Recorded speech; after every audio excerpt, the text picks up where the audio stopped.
का हमारा टॉपिक है जैन धर्म। ये धार्मिक आंदोलन का सेकंड पार्ट है।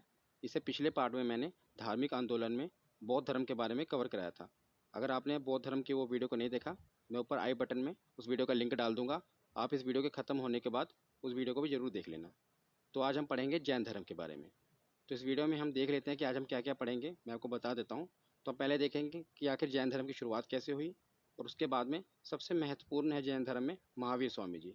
तो उनके हम सांसारिक जीवन के बारे में पढ़ेंगे, आध्यात्मिक जीवन के बारे में पढ़ेंगे, और जितने भी प्रमुख जैन तीर्थंकर हुए हैं उनके बारे में भी पढ़ेंगे। प्रतीक चिन्ह कौन कौन से थे, जैन संगीतियाँ कहाँ कहाँ हुई, और प्रमुख जैन मंदिर। मतलब कि हम वो सब कुछ पढ़ेंगे जिससे भी हमारे एग्ज़ाम में क्वेश्चन बनते हैं। तो चलिए बिना देरी किए हुए इस वीडियो को शुरू करते हैं। तो चलिए वीडियो को शुरू करते हैं। तो जैसा कि बौद्ध धर्म में मैंने आपको बताया था कि 6ठी शताब्दी ईसा पूर्व भारत में धार्मिक आंदोलन का प्रभाव देखने को मिला और लोगों के विचारों में धार्मिक परिवर्तन देखने को मिल रहा था। तो उस समय दो ही प्रमुख धर्म थे, बौद्ध धर्म और दूसरा जैन धर्म। तो पहली वीडियो में मैंने आपको बौद्ध धर्म के बारे में बता दिया है। तो आज हम पढ़ेंगे जैन धर्म के बारे में। तो चलिए अब हम जैन धर्म के बारे में पढ़ते हैं।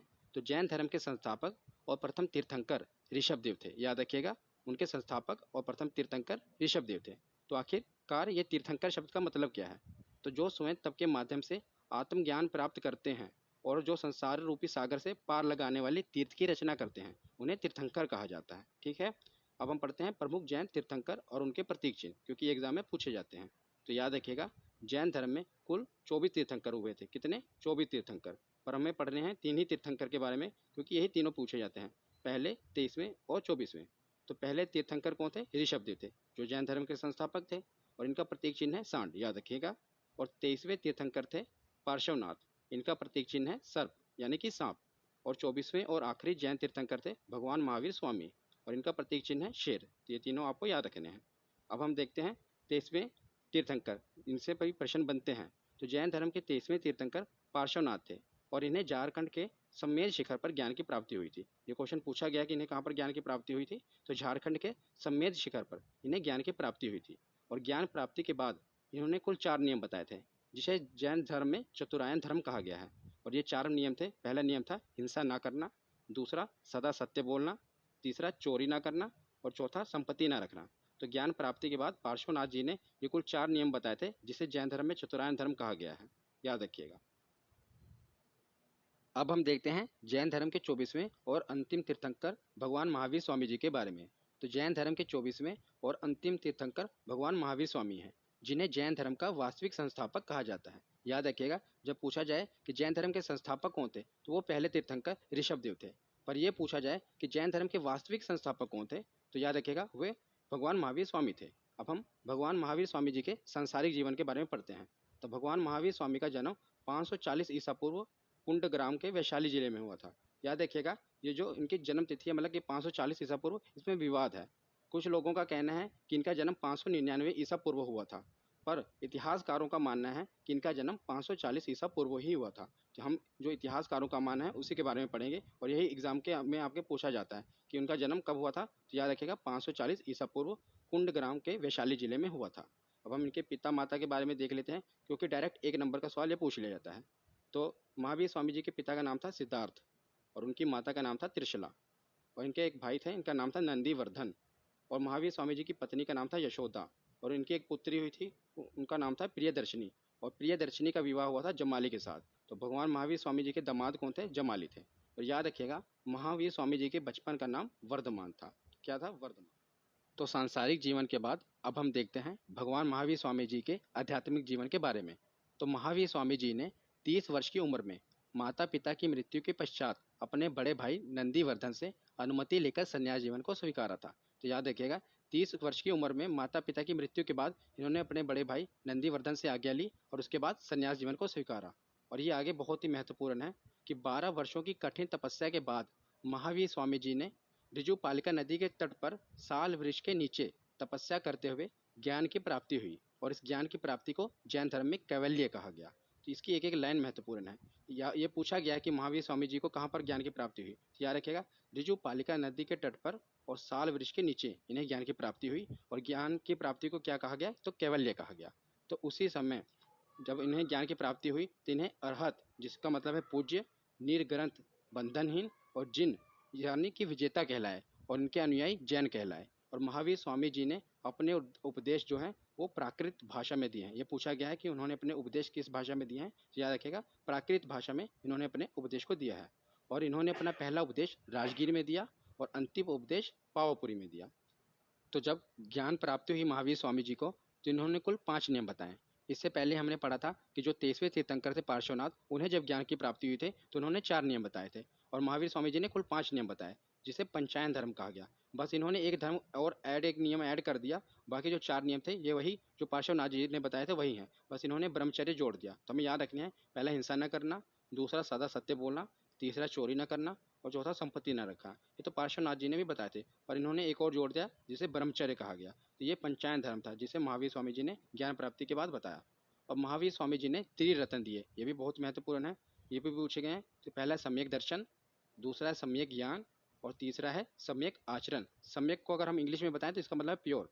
तो सम्यक दर्शन, सम्यक ज्ञान और सम्यक आचरण, ये महावीर स्वामी जी ने त्रिरत्न दिए हैं। और उसके बाद हम देखते हैं कि जैन धर्म में ईश्वर की मान्यता नहीं है। ये पूछा गया क्वेश्चन कि क्या ईश्वर की मान्यता है जैन धर्म में, तो आपको याद रखना है तो जैन धर्म है उसमें ईश्वर की मान्यता नहीं है, पर जैन धर्म में आत्मा की मान्यता जरूर है। तो ये आत्मा को मानते हैं पर इसमें ईश्वर की मान्यता नहीं है। और महावीर स्वामी जी भी पुनर्जन्म और कर्मकांड में विश्वास करते थे। मतलब जो जैन धर्म के अनुयायी हैं ये पुनर्जन्म में तो विश्वास करते हैं पर इनकी ईश्वर में मान्यता नहीं है, ये आत्मा को मानते हैं। और उसके बाद हम देखते हैं कि 72 वर्ष की आयु में महावीर स्वामी जी की मृत्यु, जिसे निर्वाण कहा गया, 468 ईसा पूर्व बिहार के राज्य पावापुरी में हो गई। तो याद रखिएगा कब हुई थी, 468 ईसा पूर्व कहाँ पर हुई थी, तो पावापुरी में हुई थी। तो उसके बाद हम देखते हैं जब भगवान महावीर स्वामी जी का निर्वाण हो गया तो उनके 2 प्रमुख अनुयायी थे, बहुत ही महत्वपूर्ण है। पहले स्थूलभद्र और दूसरे भद्रबाहु, ये महावीर स्वामी जी के 2 प्रमुख अनुयायी थे। तो स्थूलभद्र से जिन्होंने गुरु दक्षिणा ली, मतलब स्थूलभद्र से जिन्होंने शिक्षा ली वे श्वेतांबर कहलाए। और भद्रबाहु से जिन्होंने शिक्षा ली, आगे भद्रबाहु से जिन्होंने मतलब गुरु दक्षिणा ली और शिक्षा ली, वो दिगंबर कहलाए। तो ये पूछा जाता है कि श्वेतांबर किसके अनुयायी थे, तो स्थूलभद्र के अनुयायी थे श्वेतांबर। और दिगंबर किसके अनुयायी थे, तो ये भद्रबाहु के अनुयायी थे दिगंबर। तो जो श्वेतांबर थे ये श्वेत वस्त्र धारण करते थे, इसीलिए इन्हें श्वेतांबर कहा गया। और जो नग्न रहते थे उन्हें दिगंबर कहा गया। ये महत्व। तो उसके बाद आगे हम देखते हैं कि जो भद्रबाहु और स्थूलभद्र ये दोनों मगध में ही रह रहे थे और वहीं पर जैन धर्म का विकास कर रहे थे। पर अचानक क्या हुआ, बहुत ही भीषण अकाल पड़ा मगध में और मौर्य काल में 12 वर्ष का भीषण अकाल पड़ा, जिसके कारण भद्रबाहु अपने अनुयायियों के साथ दक्षिण भारत में कर्नाटक चले गए।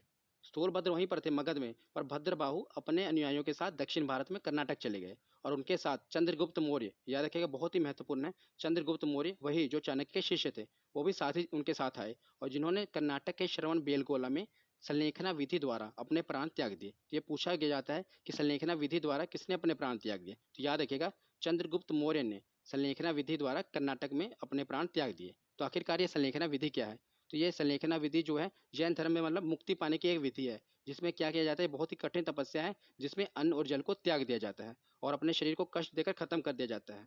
ये एक संलेखना विधि है जिसमें मुक्ति प्राप्त होती है जैन धर्म के अनुसार।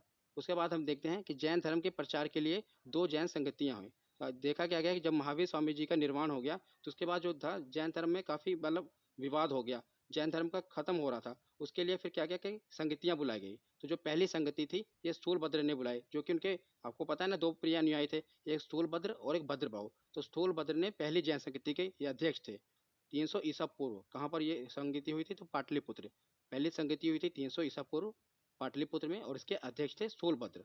उसके बाद दूसरी संगति, ये बस आपको 2 ही याद रखनी है कि 2 जैन संगतियाँ हुई थी, पहली पाटलिपुत्र में और दूसरी वल्लभी गुजरात में। और ये 6ठी शताब्दी यानी कि 600 ईस्वी में। और देखें आप कितना डिफरेंस आ गया, पहली 300 ईसा पूर्व में हुई और दूसरी 600 ईस्वी में हुई, मतलब कि 900 सालों का डिफरेंस।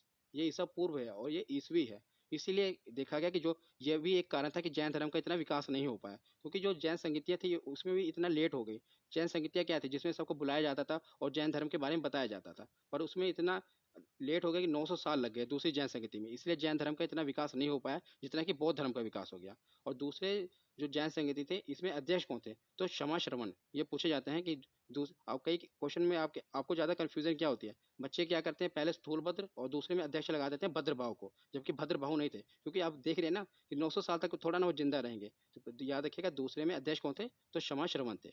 और ये पूछा गया था एग्जाम में कि जो दूसरी जैन संगति हुई कहाँ पर थी, तो ये वल्लभी जो कि गुजरात में यहाँ पर हुई थी। बल्लभी से आप याद रख सकते हैं कि जो कि वल्लभ भाई पटेल वो कहाँ के थे, तो गुजरात थे, इसलिए बल्लभी गुजरात में ही है। और जैन धर्म में कुछ प्रमुख राजा थे, ये भी पूछे जाते हैं, इन्हें आप कवर कर लीजिए। पहले उदयन, दूसरे वंद राजा, तीसरे चंद्रगुप्त मौर्य जिन्होंने संलेखना विधि द्वारा अपने प्राण त्याग दिए, और चौथे कलिंग नरेश खारवेल, पांचवें राष्ट्रकूट राजा अमोघ वर्ष। तो राष्ट्रकूट वंशों के बारे में मैंने आपको बहुत ही विस्तार से बताया है, अगर आपने उस वीडियो को नहीं देखा तो आप उसे भी इतिहास की प्लेलिस्ट में देख लीजिएगा। उसमें मैंने पल्लव राजा, राष्ट्रकूट राजा, जितने भी दक्षिण भारत के राजा हैं उसके बारे में बताया हुआ है। और आखिरी थे चंदेल चाचा। तो ये जो जैन धर्म के कुछ प्रमुख राजा थे जिनके बारे में एग्जाम में पूछा जाता है। तो आखिर में हम देखते हैं प्रमुख जैन मंदिर जिनसे हमारे एग्जाम में प्रश्न बनते हैं। तो पहला, मौर्य काल में मथुरा जैन धर्म का प्रमुख केंद्र था। तो मथुरा में बहुत से जैन धर्म के मंदिर हैं, क्योंकि उस समय ये जैन धर्म का प्रमुख केंद्र था। और मथुरा जो कला है ये भी संबंध किससे है, जैन धर्म से है। मथुरा कला का संबंध भी जैन धर्म से है। आपने सुनी ना मथुरा कला, गंधार कला, तो जो मथुरा कला है इसका संबंध जैन धर्म से है। अब दूसरा पॉइंट देखते हैं। तो कर्नाटक के चामुंड शासकों ने श्रवण बेलगोला में विशाल बाहुबली की मूर्ति, जिन्हें गोमेश्वर भगवान की मूर्ति कहा जाता है, का निर्माण करवाया था। ये पूछा जाता है किसने करवाया था, याद रखिएगा चामुंड शासकों ने करवाया था। और कहाँ पर करवाया था, तो श्रवण बेलगोला, वहीं पर जहाँ पर चंद्रगुप्त मौर्य ने संलेखना विधि द्वारा अपने प्राण त्यागे थे, वहीं पर बाहुबली की मूर्ति आप देख रहे हैं, ये बाहुबली की मूर्ति है, जिन्हें भगवान गोमतेश्वर की मूर्ति कहा जाता है, उनका निर्माण करवाया। और तीसरा पॉइंट देखते हैं। मध्य प्रदेश में चंदेल शासकों ने खजुराहो में जैन मंदिरों का निर्माण करवाया। तो ये जो खजुराहो के मंदिर है, ये तो विश्व प्रसिद्ध है, ये यूनेस्को के हेरिटेज साइट में भी है। तो याद रखिएगा खजुराहो के जो जैन मंदिर है इनका निर्माण कहाँ पर है, मध्य प्रदेश में चंदेल शासकों ने करवाया था। और आखिर में देखते हैं, ये भी बहुत महत्वपूर्ण है कि राजस्थान के माउंट आबू में जो दिलवाड़ा के जैन मंदिर है ये भी काफ़ी मशहूर है। तो ये क्वेश्चन बनता है कि जो दिलवाड़ा के जैन मंदिर है यहाँ कहाँ पर है, तो राजस्थान नहीं होता ऑप्शन में होता है माउंट आबू। याद रखना आपको कि जो राजस्थान में है वहाँ के माउंट आबू में जो दिलवाड़ा के प्रसिद्ध जैन मंदिर हैं। तो आज की ये वीडियो यहीं पर ख़त्म होती है। आशा करता हूँ आपको पसंद आई होगी। कैसे लगी आपको ये वीडियो कमेंट सेक्शन में ज़रूर बताना। धन्यवाद।